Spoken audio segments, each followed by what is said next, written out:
नहीं तो सनातन धर्म जैसा विज्ञान कहाँ है।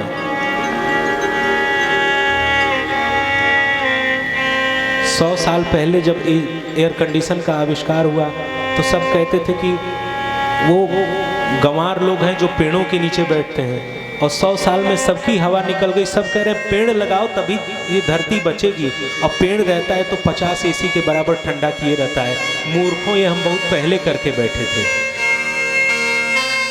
हमारी शिक्षा दीक्षा पेड़ों के नीचे होती थी, हमारा शयन पेड़ों के नीचे पुरुष सोते थे, महिलाएं घर में सोती थी।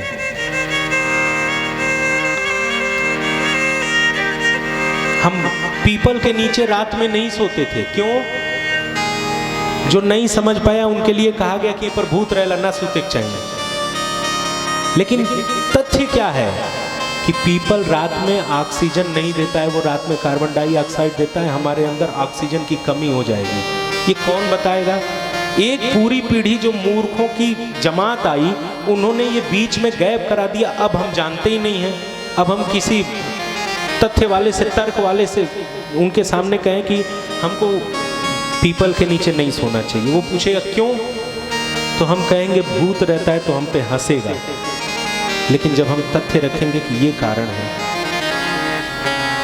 तो हम भी भटकने से बचेंगे और वो भी भटकाने से संभलेगा। तो जीवन में कसौटी का आना जरूरी है। और कसौटी कहां से मिलेगी? श्री रामचरितमानस जी से। आगे सुनिए। जब भगवान की अभी पहली अवस्था है, बाल्यावस्था है,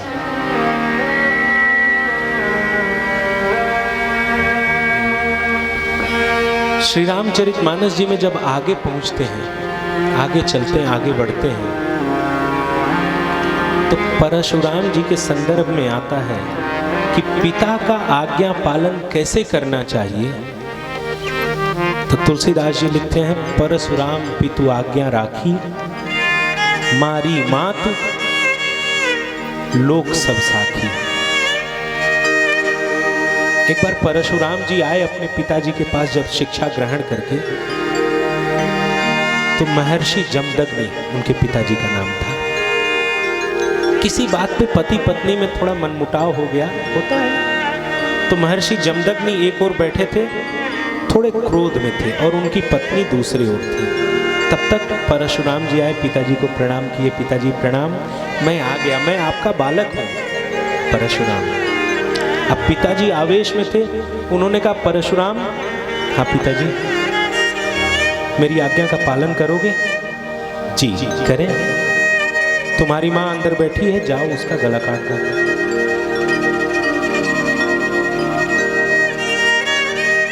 परशुराम जी ने विवेक का प्रयोग नहीं किया। सुनने में थोड़ा अटपटा लगेगा। माता पिता और गुरु के आदेश में विवेक का प्रयोग नहीं, निषेध है। क्योंकि हमारी दृष्टि उतनी नहीं है जितनी हमारे माता पिता की दृष्टि है। परशुराम जी ने विवेक का प्रयोग नहीं किया कि हम माँ को मारेंगे तो ये गलत हो जाएगा। उन्होंने अपना परशु निकाला और एक झटके में माँ का गला उतार दिया।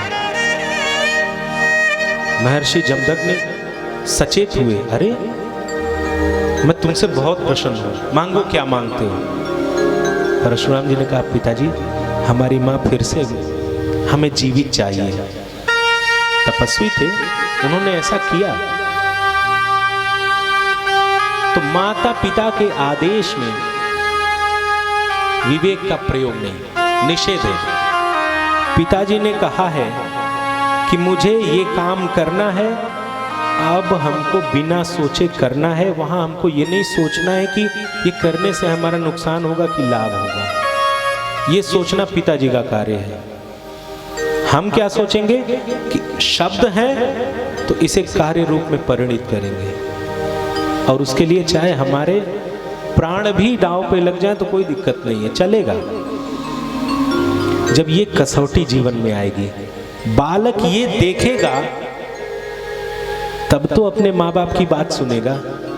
अच्छा, संस्कारहीनता कहाँ पे जाके प्रहार करती है? किसी भी समाज में, अपने ही समाज में देख लीजिए, संस्कारहीनता कहाँ रेखांकित करती है कि लड़का बिगड़ गई, वो माँ बाप की नहीं सुन रहा है। बच्चा अपने पैर पे खड़ा हुआ और सबसे पहला काम किया विवाह के बाद कि माई बाप के अलगा। क्यों? क्योंकि उसको ये बताया ही नहीं गया कि ये तुम्हारे लिए बूढ़े बरगद हैं जो तुम्हारे लिए इतना ऑक्सीजन दे देंगे कि तुम्हारे लिए फिर कुछ कमी नहीं रहेगी। ये फल नहीं देंगे लेकिन तुम्हारी आने वाली पीढ़ी को भी संभाल देंगे। दादी बाबा जीवित हैं और उनके अंक में यदि उनकी तीसरी पीढ़ी है तो ये मैं कुछ अलग से नहीं कह रहा हूँ, आप अपने यहाँ महसूस करिए। अगर वो बाबा के पास जाएगा तो बाबा जैसे ही बच्चा कुछ बोलना आरंभ करता है तो दो चीज कराते हैं, या तो भगवान का नाम कराएंगे और नहीं तो उसे उसका नाम और उसके पिता का नाम याद कराएंगे कि अगर बच्चा कहीं भटक भी जाता है तो ये बोल सके कि हम कहाँ के हैं। और जो उस बच्चे के पिताजी हैं वो कमाने में लगे, उनको कहाँ फुर्सत है। दादी के पास जाता है तो अगर वो चलना नहीं सीखता है तो दादी चलना सिखाती है। बच्चे को घोड़े पे बैठने का मन कर रहा है, बाबा घोड़ा बन जाते हैं, बाबा हाथी भी बन जाते हैं। अगर एक पुत्र अपने पिता को अपने से अलग कर देता है तो अपने बच्चों को ये सुख कहाँ दे पाएगा वो। पिता के पास अपने अबोध बालक को खिलाने के लिए, उसका बचपन सजाने के लिए समय नहीं होता है, क्योंकि अर्थ भी कमाना है। ये कार्य दादी बाबा का है और यहीं से संस्कार का सृजन होता है। मैया पार्वती सुन रही हैं और बाबा भोलेनाथ कह रहे हैं। तो एक बड़ा, आज के अनुसार कहें तो एक प्रश्न है कि बाबा राक्षस कौन है, निशाचर कौन है।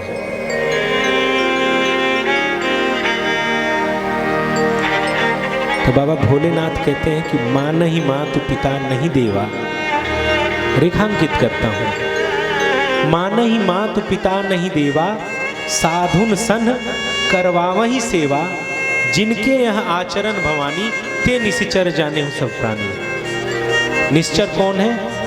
उनके दो सींग नहीं होती है सिर पे, उनका रूप काला नहीं होता है, बड़े बाल और अशुभ वेश नहीं होता है। कौन है? तो जो माता पिता, यहाँ थोड़ा भेद है अर्थ में, दो तरह से अर्थ लगाए जा सकते हैं। मां नहीं मातु पिता नहीं देवा, जो माता पिता और देवता को नहीं मानते हैं। दूसरा अर्थ, मां नहीं मातु पिता नहीं देवा, जो माता पिता को देवता नहीं मानते हैं। दोनों। और साधुजन से सेवा लेते हैं। ऐसा आचरण जिसके जिसके भी हैं वो सब राक्षस हैं। आगे चलते हैं, अन्य रिश्ते। जब भरत जी भगवान श्री राम के वनवास के बाद ननिहाल से लौटते हैं तो भरत जी मैया कौशल्या के पास जब जाते हैं तो उन्होंने एक वाक्य कहा था कि मां,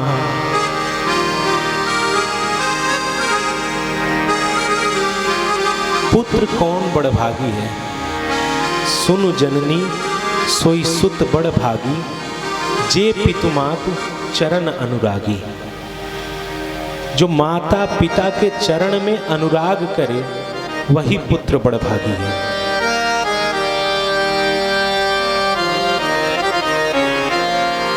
तो हमारा कहने का जो तात्पर्य है आप तक पहुंचे कि हम किसी भी आयु वर्ग में हैं, श्री रामचरितमानस जी का अध्ययन हो ही। बच्चों को भी ये आदत डाली जाए। आइए एक भजन सुनते हैं, उसके बाद अब अपनी वाणी को विराम देते हैं। कल हम लोग बड़े मन से बैठेंगे और भगवान भोलेनाथ के विवाह उत्सव का गायन करेंगे। बच्चे से एक भजन सुनते हैं, फिर आरती करेंगे। श्याम श्याम सीताराम।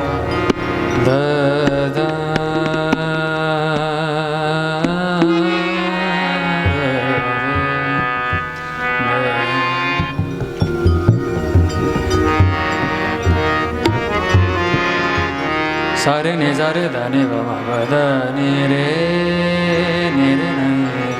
धनि रे सा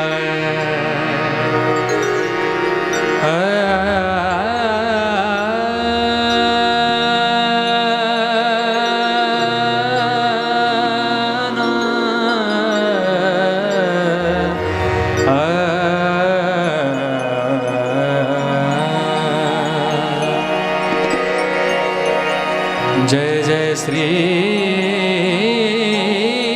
राधे जय जय श्री राधे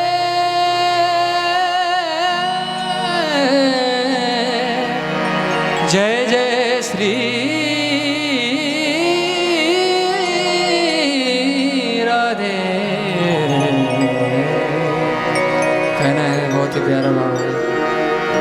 जब भी नैन मूंदो और जब भी नैन खोलो,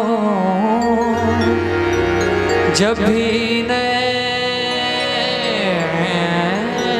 मूंदो और जब भी नैन खोलो, राधे कृष्ण बोलो, राधे कृष्ण बोलो, राधे कृष्ण बोलो, राधे कृष्ण बोलो। जब भी नैन मूंदो और जब भी नैन खोलो, जब भी नैन मूंदो और जब भी नैन खोलो, राधे कृष्ण बोलो, राधे कृष्ण बोलो, राधे कृष्ण बोलो, राधे कृष्ण बोलो। जय जय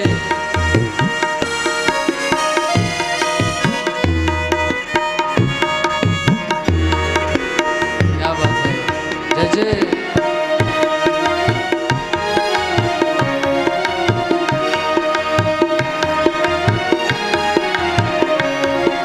और कहना है बहुत ही प्यारा भाव है।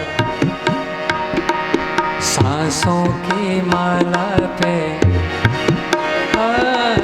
सांसों की माला पे सिमरूं में सीताराम, सांसों की माला पे सिमरूं में सीताराम। अपने मन की मैं जानूं और पी के मन की राम, अपने मन की मैं जानूं और पी के मन की राम। सांसों की माला पे सिमरूं में सीताराम, सांसों की माला पे सिमरूं